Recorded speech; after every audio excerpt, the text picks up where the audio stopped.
Entering the ancient Aegean. This is known as the Bronze Age, and the Aegean is the part of the Mediterranean Sea found between Greece and Turkey. It has three separate civilizations, as you can see outlined on your lecture guide number 4. The Cyclades, the Minoan, and the Mycenaean. What do we have to say about the first of these groups as an overview? The Cyclades, a group of about 30 small islands in the southwestern part of the Aegean. The Greeks called these Kyklos. Kyklos meant circle in Greek. And they imagined this Kyklos around the sacred island of Delos, site of Apollo's primary sanctuary and site of worship. The idea of the Kyklos resolved through various political cycles, through democracy, through aristocracy, through monarchy. These islands, these Cycladic islands, are really rich in minerals like iron, copper, gold, silver, obsidian. Obsidian is what is used to buff the statues that we'll see in the Cyclades period. A lot of archaeological evidence. There were early Neolithic settlements. They were settlers who cultivated grains like barley and wheat. And of course, they were fishermen. They had tuna fish then. And they were also very accomplished sculptors in stone.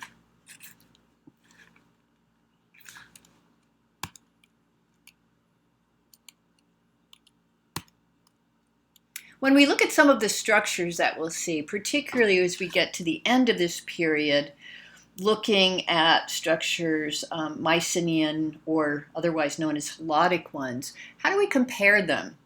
These, let's say, the bee tomb of Tholos to what we see in an earlier time in Egypt. What are the differences here in monumental architecture? The Cycladian period, being one of 3 civilizations, has another 3 element attached to it, and that we see here, as we have previously, more representations of the human form. Secondly, monumental architecture.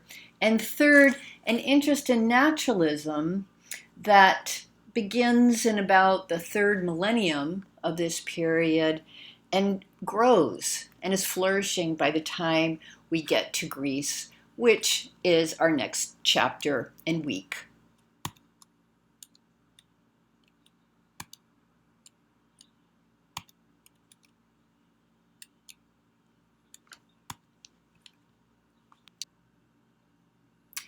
Before we get into the Cycladic Islands, I'm going to introduce the myth of Europa and the bull, represented by many master paintings through the ages.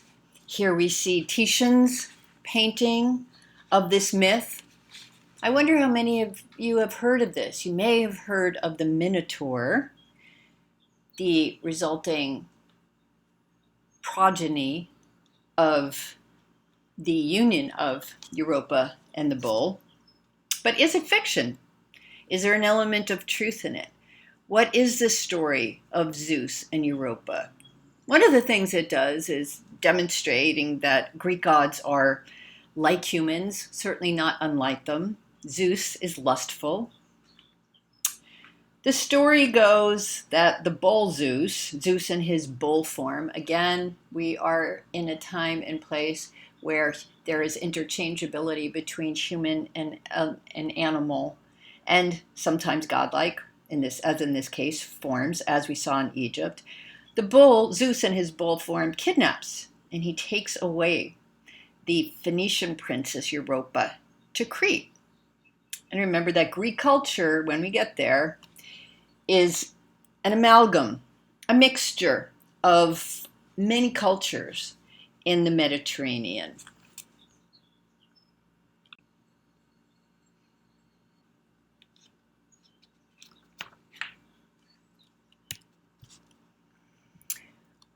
A few other things to say about Europa. She was the mother of King Minos of Crete. Again, she's Phoenician. And she is also the individual, the woman, after whom the continent of Europe was named, Europa. This story, myth, fable of her abduction by Zeus in the form of a bull, a white bull, was a Cretan story.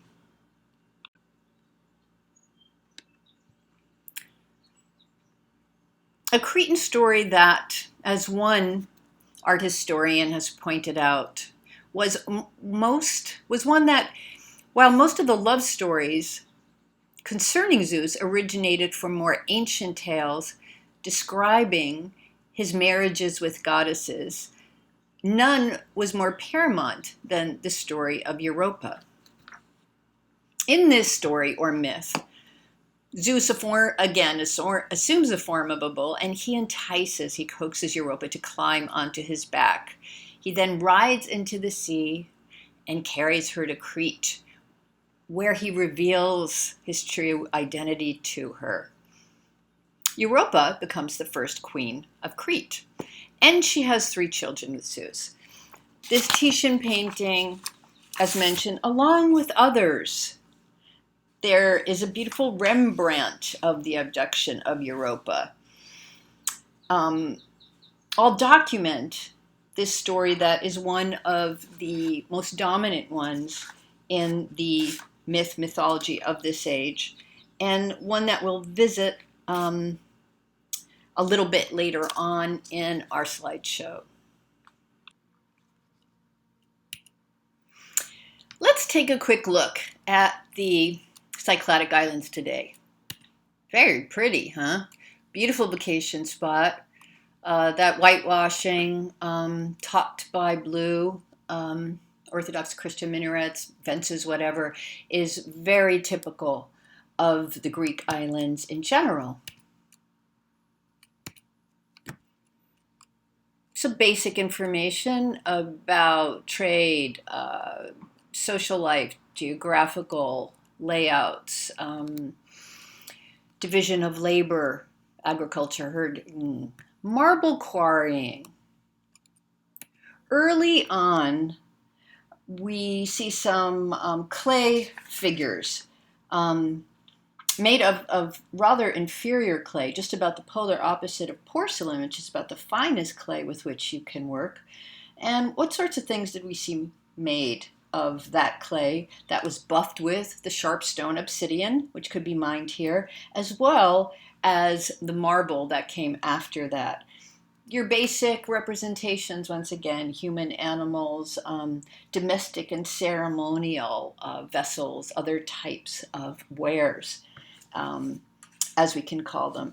And a lot of early Cycladic sculpture is comprised of mainly female figures, ranging from really simple stones to more developed ones. Many look as if they have natural proportions, and others are somewhat more idealized.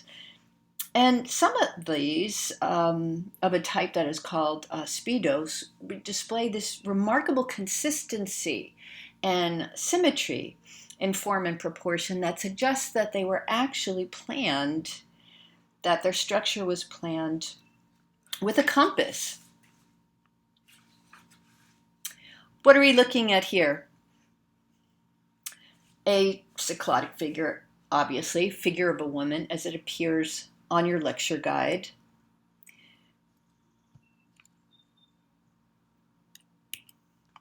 How does this differ, this form, from others we have studied, such as the prehistoric Venus of Willendorf? Or in the Egyptian period, Menkaure and his wife? What stylistically is different? What is different in terms of materials in the way these sculptures are made? When we get to the second sculpture on our Cycladic lecture guide, the head with painted decoration, what are we looking at here?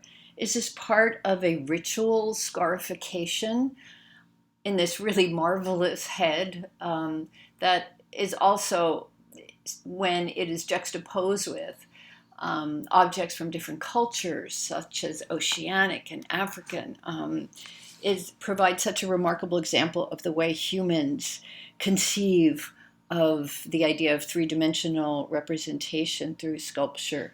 This head, as you can see, bears traces of paint on it. Again, is this meant to symbolize some sort of a scarification?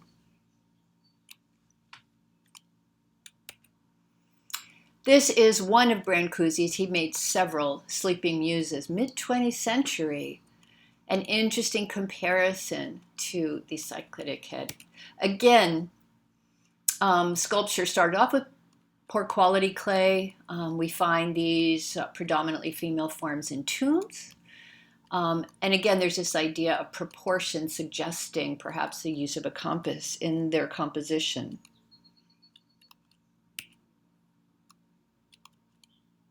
Other examples of Cycladic sculpture from this period.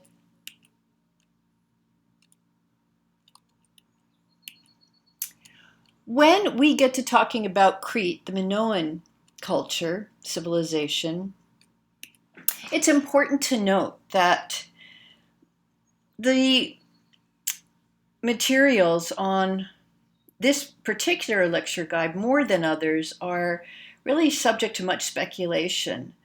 There are bits and pieces of information that we have from archaeologists, from excavations, from digs, but it's a bit difficult to compose a clear picture, a verified picture of certain parts of that civilization. There was a major earthquake, volcano, that wiped out much of that civilization. So when we see items such as Linear A, with its undecipherable language loosely based on Egyptian hieroglyphics, it remains mysterious, and it is implicitly tied to archaeology.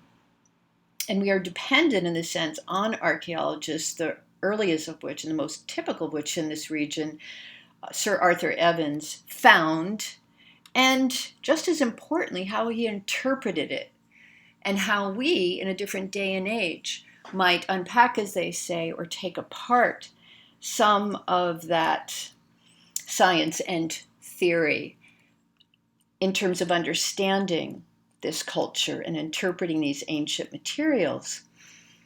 Much of what we know about Crete, it depends on Harold Evans, who purchased land, bought island on Crete, and then proceeded to excavate where he believed a great palace once stood.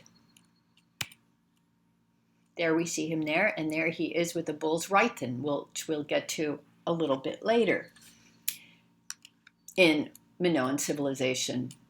Arthur Evans, who called this culture Crete Minoan after King Minos, the Minotaur.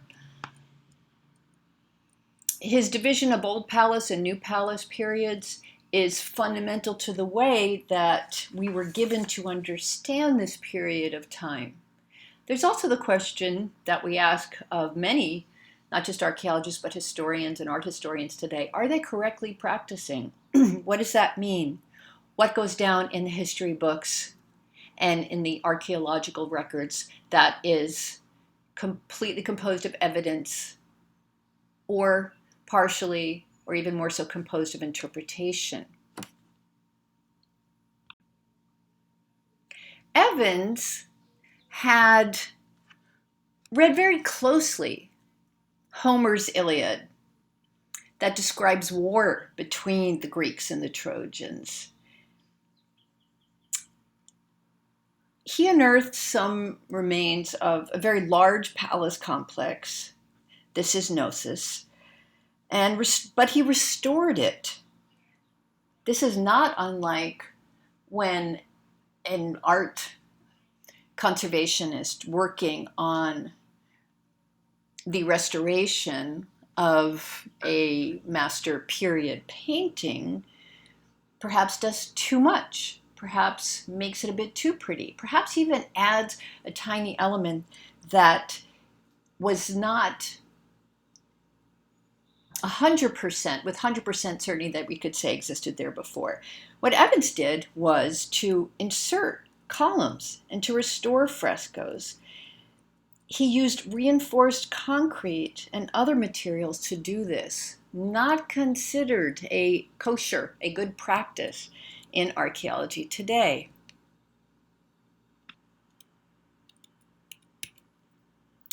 When we look at the plan for Gnosis, we see this complex series of spaces, courtyards, storage areas, areas dedicated just to storage, ceremonial spaces, and of course residential ones.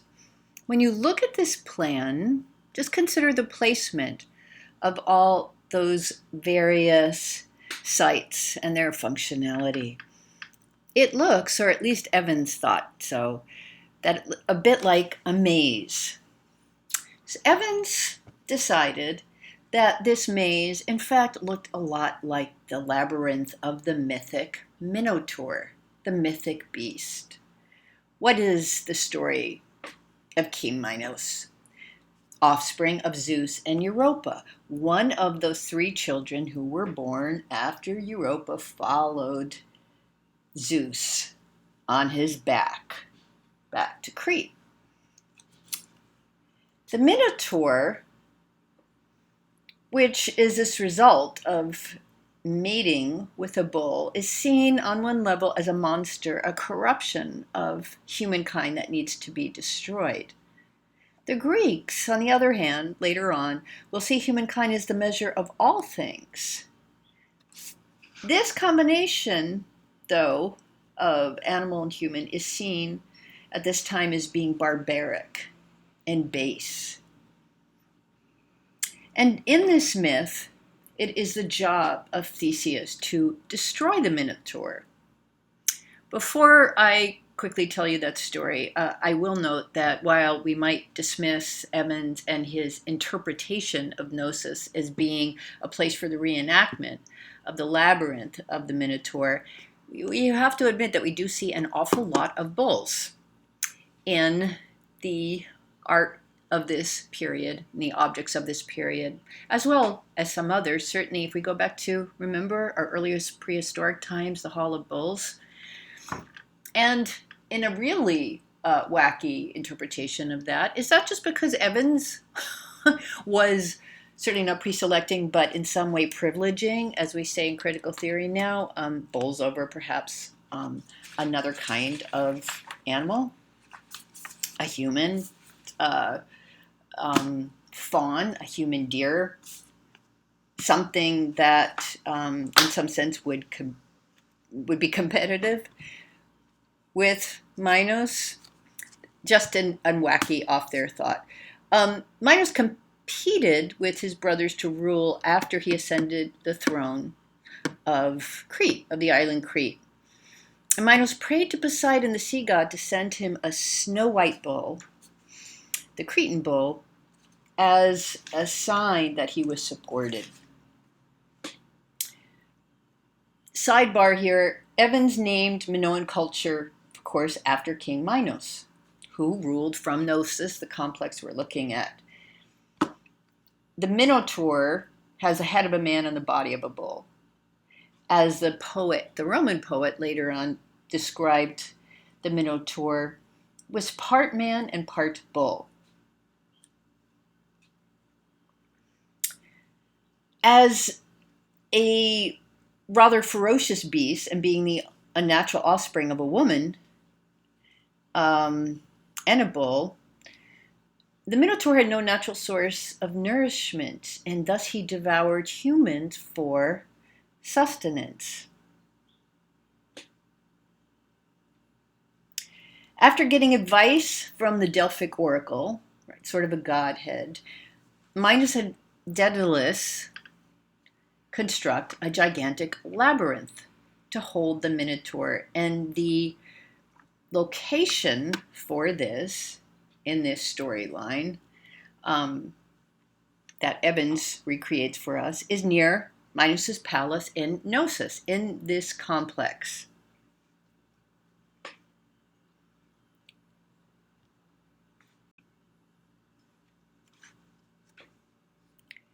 The tail end to this story is that after Minos, who again had competed with his brothers to rule, prayed to Poseidon, the sea god, to send him a white bull as a sign of support, and he did so.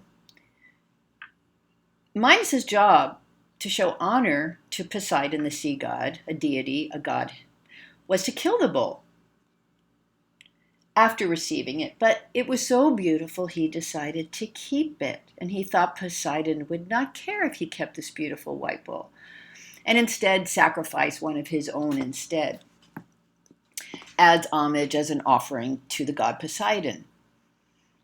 Poseidon didn't think so. And in retribution, in order to punish Minos for this disrespect, he made Pasiphae, Minos' wife, fall deeply in love with the bull. These people were clever, at least in their story construction. As it goes, Pasiphae had Daedalus make a hollow wooden cow, and climbed inside it in order to mate with the white bull. Their offspring was this monstrous minotaur. None of this you have to know or memorize, but it gives you an idea of how these stories were crafted in their age, and how when Evans came along, he picked up on this and made it part, in a sense, of his own mythology of this place in this time. The story of Homer's The Iliad, one of the most famous poems that we have for posterity, is one that discusses the siege of Troy by Greek states. Going back to the temple, we see here this really beautiful architectural realization of what is known as the East Wing stairwell. Here's another detail. And here we have the citadel of Sargon as a comparison to the Knossos Palace.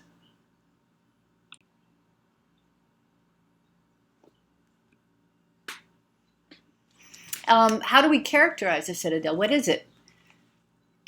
Just by looking at it, we can see it looks like a military complex. It is a fortress.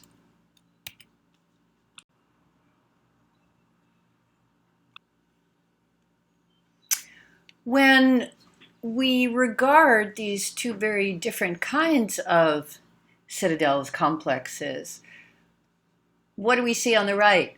This is Hatshepsut's temple. In comparison, Knossos was it's less hierarchical in a sense. It doesn't have the same variation of scale that Hatshepsut has with the ramps. Knossos was more open. It didn't have the same kind of defensive walls. This prompts historians to conjecture that the culture was more open, less militaristic.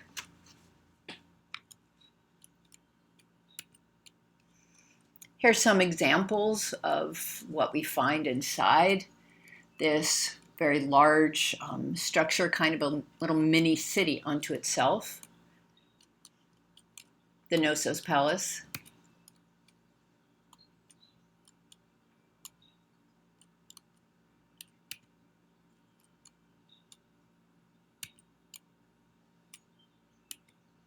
Here we have this, I find it marvelously fanciful fresco of a bull jumping in Knossos.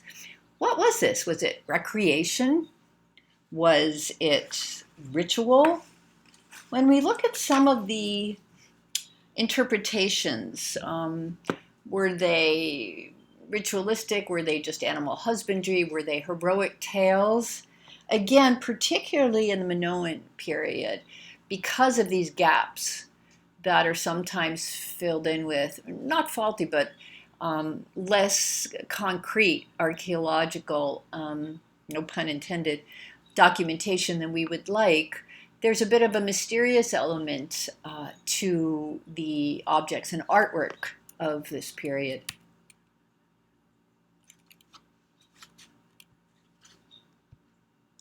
We also see, in terms of human depictions, sometimes this coloration that is lighter skin than we have seen, certainly during the Egyptian period.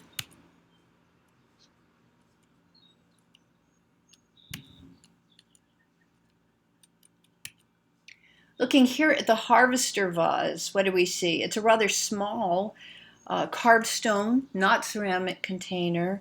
And we see this registry, like not quite the registers that we saw in Egyptian times, of human forms carrying tools, bearing sheaths of grain, of wheat. What exactly are their facial expressions? Are they laughing? Are they smiling? It doesn't seem certainly to be aggressive. It seems a straightforward depiction of agricultural activity. The bull's head rhyton, uncovered by Evans. What do we see here? Incised, carefully carved on the forehead, and those incisions are filled in with white ground stone, which enhances the details of it and the curly hair of the bull. Very precise and fine work, as well as the details around its snout. What is a rhyton? It's a hollowed out object. It's a vessel. Usually at the base, there's a hole, there's an aperture that's filled with liquid, often wine, and then the wine is poured into the mouth.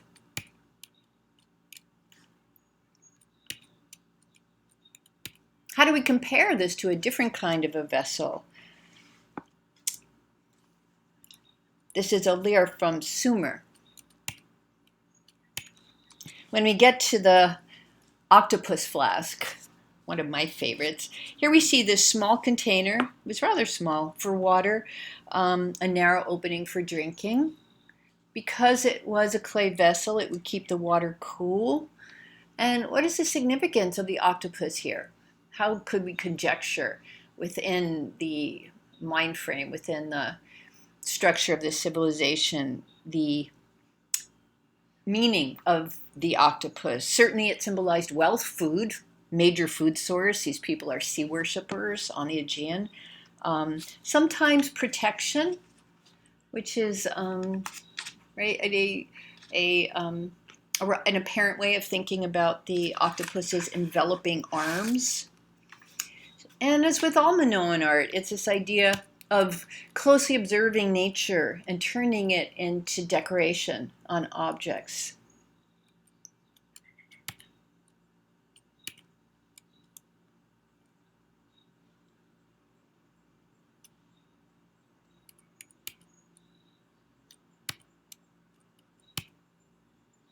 When we get to the flotilla fresco, we see this image of island residents just watching boats. It's a seascape of sorts.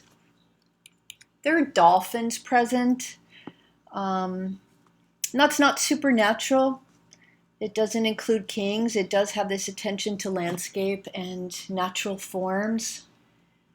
When we see inclusions of things like an olive tree, for example, in these kinds of frescoes, it's hard we can't really be certain whether it was a sacred grove or simply one where the labor of agriculture, of harvesting, was occurring. Again, was something heroic, or was it just herding when we see humans and animals in combination? In summary here, even with Evans' rather single-minded interpretation of Minoan culture, we see definitive patterns, recognizable ones, in the art and the architecture, and again, this attention given to natural forms and landscape, and depicting animals, especially bulls, in very natural ways. And what we don't see is what? humans or human god animal form of rank, which in the last period, the Egyptian we looked at, was certainly far more present, if not omnipresent, present everywhere.